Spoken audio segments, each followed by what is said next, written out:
जे मंत्री भ्रष्ट आहेत, ज्यांच्याबद्दल सतत पेपरातून मीडियातून ज्या काही घोषणा केल्या जातात त्यांच्यावरच्या आरोपांची, अशा मंत्र्यांना महिनाभर नुसतं झुलवत ठेवून आणि त्यांना समज दिली गेली।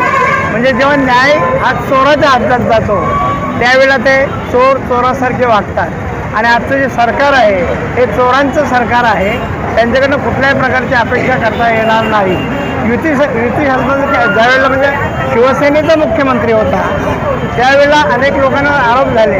पुण्यामधील आमचे शशिकांत सुतार मंत्री होते, फक्त अण्णा हजारेंनी एक आरोप केला आणि एका आरोपासाठी त्याचा राजीनामा घेतला गेला।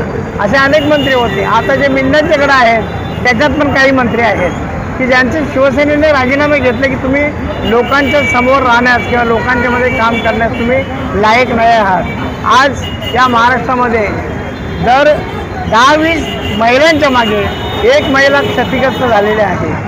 महिलांना 1500 रुपये देऊन त्यांचा सन्मान होणार नाही। महिला ही सन्मानाने जगली पाहिजे आणि महिला सन्मानाने जगत नाहीत। महिलांवर अनेक अत्याचार झाल्यात परंतु कुठल्याही प्रकारची कारवाई नाही। अनेक लहान मुलींवर अत्याचार झाल्यात परंतु सरकार त्यांना पाठीशी घालत आहे।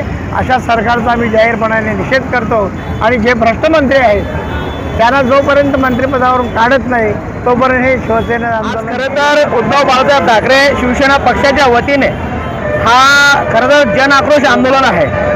आपण जर पाहत असाल या महाराष्ट्रातल्या सरकारमध्ये जे मंत्री आहेत, काही मंत्री सिगारेट ओढून चड्डीवर बसून पैसे मोजताना दिसत आहे।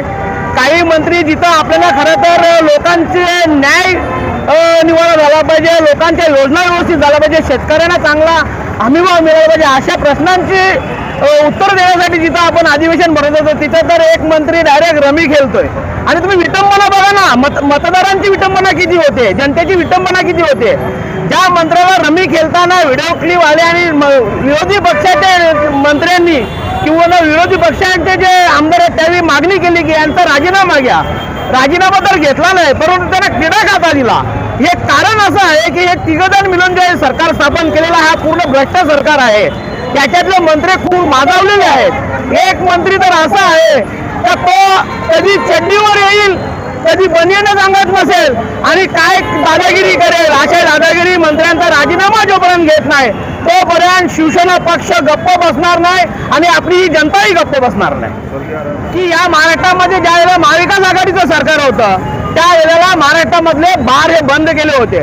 आताचं सरकार बघा, सरकारमधले मंत्रीच बार चालवत आहेत। म्हणजे आपण सांगतोय की महिलांना 1500 रुपये देऊन आपण महिलांना सक्षमीकरण करतोय, लाडकी बहीण योजना काढतात, परंतु महिलांपेक्षा अत्याचार या महाराष्ट्रात जेवढे होतात ते पूर्ण देशामध्ये कुठे होत नाही।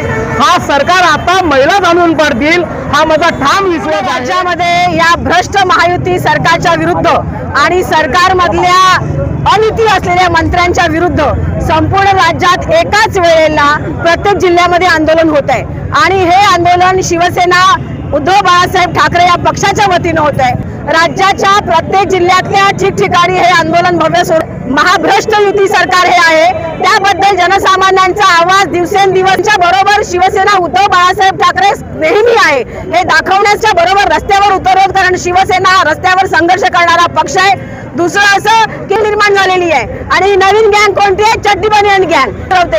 ही चड्डी बनियन गँग काय करते, सर्वसामान्य लोकांना करण्याचा प्रयत्न करते आणि या ठिकाणी रस्त्यावर उतरलेले खेळण्यामध्ये आदर्श मानतात। संसदेमध्ये पद्धतीने विधानसभेमध्ये राज्याचा कारभार चालतो। या विधान वकुबाला जाजे, कारण तुम्ही व्यक्ती म्हणून तिकडे जात नाही आहात, तुम्ही त्यांचे प्रश्न मांडण्यासाठी विधानसभेमध्ये बसताना तुम्ही जर मोबाईल बघून मोबाईलवर रमी या महाराष्ट्रामध्ये सर्वसामान्य झालेत हे तुम्ही पाहता। वाडा भिवंडी रोड असताना मात्र या सगळ्या कटकटीमुळे आणि याचं कुणालाही काही पडलेलं नाहीये। हे माहिती आहे की ज्या मंत्र्यांनी रमी खेळलं हुशारी सरकारने बघितले की रमी खेळण्याचा नाद हा जो आहे हा एकाने उचल मागणी केली पण या पद्धतीची केली। आम्हाला हे म्हणायचं यावर दुसरे मंत्री काय करतात तर खोटवर बसून पैसे मोजतायत। पैसे तुम्ही काही केलं तरी आमच्याकडे पैसा आहे, आमच्याकडे धनशक्ती आहे आणि अशा प्रकारचा माज, अशा प्रकारची मुजोरी त्याच्याकडे काय आहे। सरकारने डान्स बार केला पण त्या डान्स बारचा परवाना एका मंत्र्याच्या घरामध्ये त्यांच्या शिकवे ब्रह्मज्ञान आणि स्वतः मात्र कोरडे पाषाण। ज्या ठिकाणी जेवढा सरकारमध्ये भ्रष्ट मंत्री सातत्याने करतायत।